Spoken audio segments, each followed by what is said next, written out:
Hello, and welcome to the Power Shed. It's a rainy, miserable day today, and there's not a lot of light in here. That's why things are so dark. And that's even, my shed has a sunroof, so, hey, most sheds don't have that. But what I want to talk about today is my hot water system. Let me get some light here. Here we go. So, that controller says we're putting out 21 watts. This is on my 60-volt string. And we're putting 71 watts into the water heater right now. Now what I have for a water heater is this little EcoSmart. It's a 6-gallon, and 1,000 watts will heat that up 60 degrees. And I have another tank just underneath the table there, and that's a 10-gallon tank, and that's my feeder. So if you get water up to a higher temperature, this is only going to need, say it's 30-degree rise, it's only going to need 500 watt hours. That's nothing. And so here we have a system, and it's a miserable day, and I'm still putting 70 watts in. Now this is all done by a little controller I have here. This is a board. It's about $6 off of eBay, and it gives you most of the things you need. You got to add about 6 more parts to the board. It's got a little relay on it. You got to pull that off, and it gives you a nice little space to put those parts. It's a fairly easy build. I don't see why more people don't do this. And right next to it, that big black thing, is a capacitor. You have to store your energy in a capacitor, and then you dump it out into the water heater, much like a light dimmer, but you have to have that storage. Now, I have this little neat arrangement here. I basically cut down a 2x4, painted it, drilled some holes in it, and have a long slot on the bottom side I did with a table saw, and that mounts my 6 capacitors or whatever's on there. And it's a neat little setup. Looks clean, and this is my water heater. And there's this little DW down there, a little light.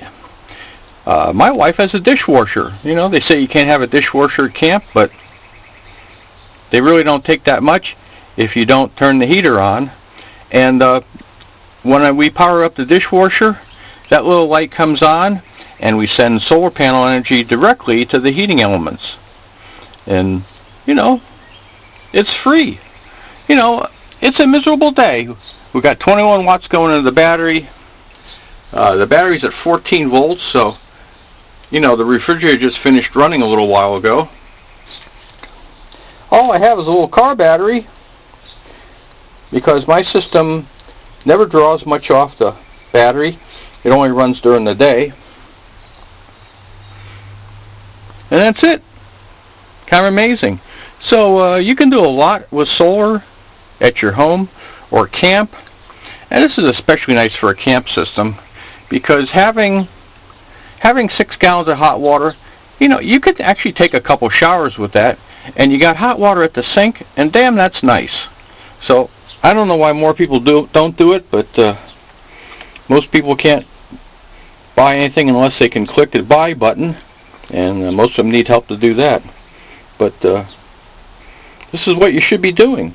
Like I say, these heaters are very well insulated, and 6 gallons is all you really need.